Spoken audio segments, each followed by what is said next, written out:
कधी कधी अभ्यासक सांगतात की मराठवाड्याचं वाळवंट व्हायला लागलेलं आहे। जेव्हा अतिवृष्टी होते, मोठा पाऊस होतो, जमिनी खरवडून जातात आणि अक्षरशः मराठवाड्यातल्या शेतीचं वाळवंट होतंय।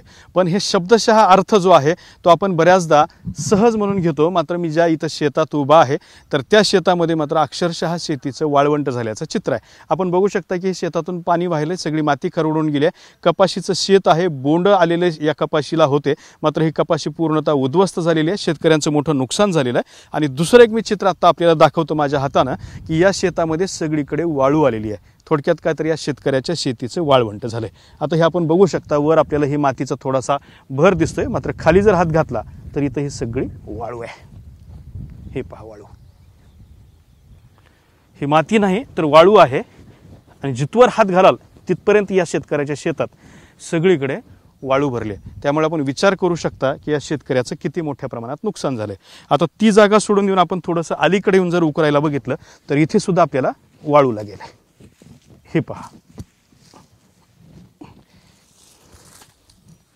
हे पहा, याला म्हणतात शेतीचं वाळवंट होणं। अजून एक दुसरं आपल्याला मी ठिकाण दाखवतो। या ठिकाणी इथं परत एकदा आपण हात घालू, वर माती दिसते, मात्र खाली जर हात घातला आपण तर इथं बघा ही पूर्णतः वाळू आलेली आहे।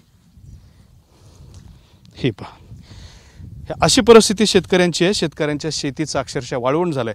यावर्षीचा पाऊस आणि पूर इतका भीषण होता की मराठवाड्यातल्या शेतकऱ्यांचं अक्षरशः कंबरडं मोडलंय।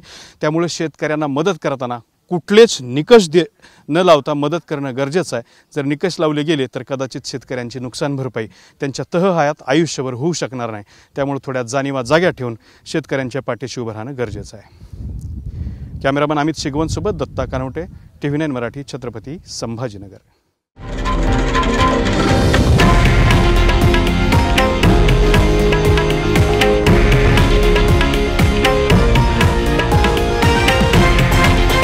हे आहे देशातील नंबर 1 न्यूज नेटवर्क आणि आपण पाहत आहात TV9 मराठी, एकमेव।